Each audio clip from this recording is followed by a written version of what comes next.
I still remember the exact moment when my own mother told me I no longer belonged to the family. It happened right in front of my 4-year-old daughter. We were standing in my parents' living room. My daughter Emma was holding my hand with her tiny fingers. She looked at my mother with those innocent eyes children have when they believe every adult in the world is kind and fair.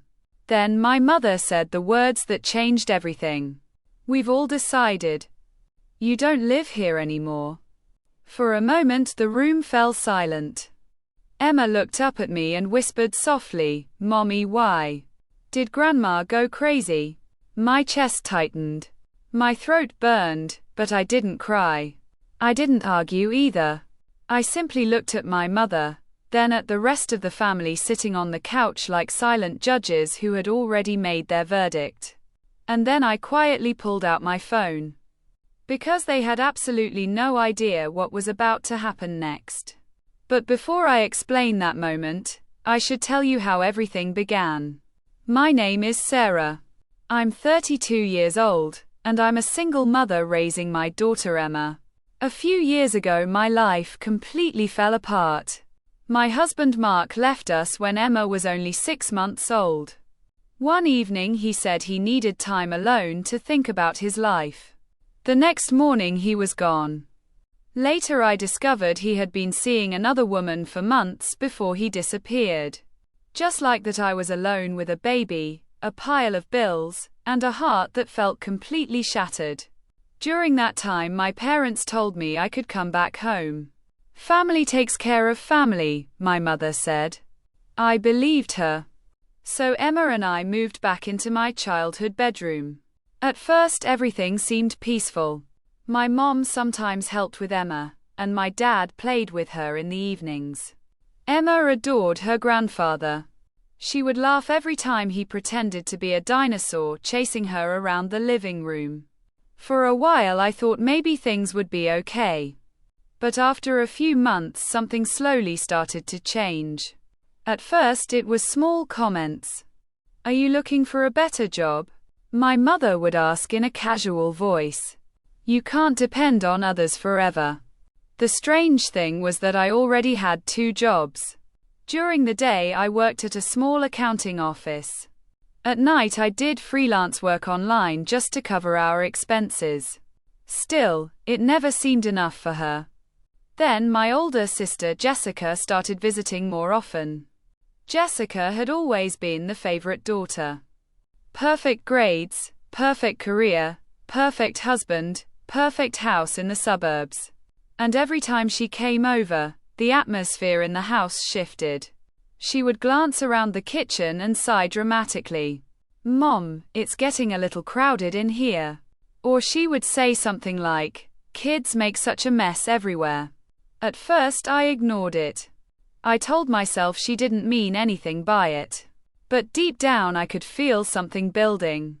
Then one Sunday evening everything finally exploded. My parents invited Jessica and her husband over for dinner. We were all sitting at the table when my mother suddenly cleared her throat. "Sarah," she said slowly, "we need to talk."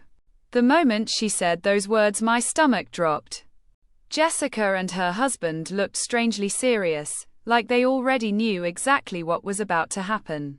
My father stared at his plate without saying a word. Then my mother spoke again, her voice colder than I had ever heard before. "This situation, it isn't working anymore." I blinked in confusion. "What do you mean?" Jessica leaned back in her chair and crossed her arms. "Mom and Dad are getting older," she said calmly. "They need peace in their home." Emma was sitting next to me drawing on a napkin. She looked up at us with a puzzled expression. My mother continued. "We think it would be better if you started looking for another place to live." Those words hit me like a punch in the chest. "You want me to move out?" I asked quietly. My mother didn't hesitate. "Yes." Emma tugged on my sleeve. "Mommy, are we leaving? Are we going somewhere else?" I forced a smile, but inside my heart felt like it was breaking apart. "I just need a little more time," I said. "I'm saving money." Jessica rolled her eyes. You've had 4 years. My father still hadn't spoken. Not a single word. Then my mother said the sentence I will never forget for the rest of my life. We've all decided you don't belong here anymore. Emma heard everything. She stood on her chair and wrapped her little arms around me. Mommy has to stay with me, she said quietly. And in that moment something inside me changed. I suddenly realized something important. They no longer saw me as family. They saw me as a burden. So I slowly reached into my pocket and took out my phone. Jessica frowned. What are you doing? I'm calling someone, I replied calmly. My mother crossed her arms. And who exactly are you calling? I lifted the phone to my ear. The person who actually owns this house. The room went completely silent. Jessica let out a nervous laugh. Very funny. But I wasn't joking. You see, there was something my family didn't know. 2 years earlier, my father had secretly come to me for help. My parents were drowning in debt because of a failed business investment.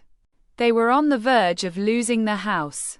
My father didn't want my mother to know how bad things had become. He came to me late one night and told me the bank was preparing to take the house. I had been working non-stop for years, saving every dollar I possibly could. When I heard the bank might take the house, I made a decision. I paid off the entire debt. Every last dollar. But there was one condition. The house had to be transferred into my name.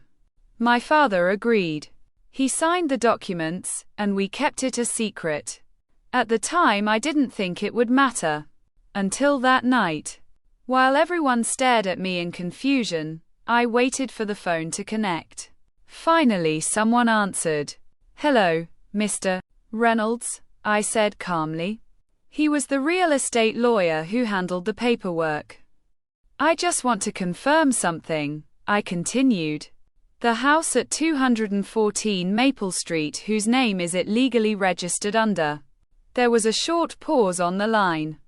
Then he answered clearly. Legally speaking, the property belongs to you, Sarah. Jessica's smile vanished instantly. My mother's face turned pale. What?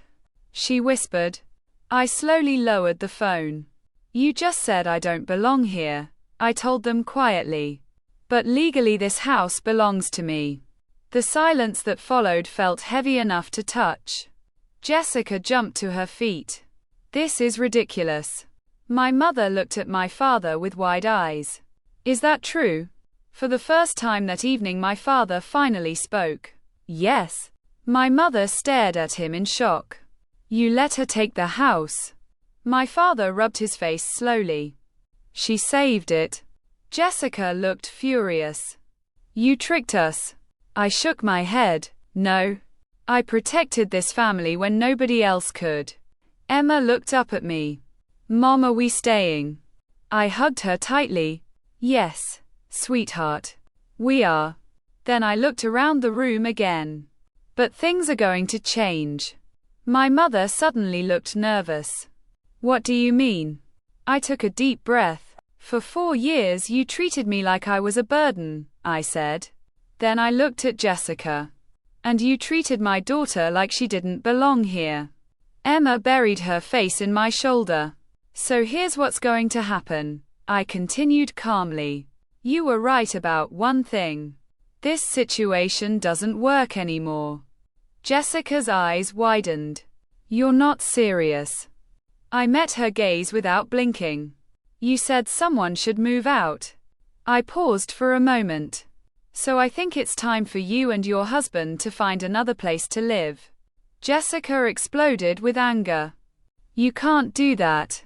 But my father kept staring at the floor, because he knew I could. My mother's voice trembled. Sarah, we're your family. I looked at Emma, then back at them. Exactly, I said quietly. And family shouldn't treat each other like strangers. For the first time that night, my mother looked ashamed. Jessica grabbed her purse angrily. This is insane. She stormed toward the door, but before leaving she turned around and glared at me. "You're going to regret this." I didn't answer, because the truth is I didn't regret it at all. That evening Emma and I went back to my room. She curled up beside me in bed and rested her head on my shoulder. "Mom." "Yes, sweetheart." She looked at me carefully. "Are we still a family?" My heart melted. I kissed her forehead gently. "We will always be a family." A few weeks later Jessica moved out. My mother apologized more than once. Slowly things began to improve between us. But that night taught me something I will never forget. Sometimes people who think they have power over you have no idea who they are really dealing with. And sometimes the quietest person in the room is the one holding all the cards. But the moment I remember most is when my little daughter stood up for me and said, "Mommy has to stay with me." Because in the end, that was the only thing that truly mattered.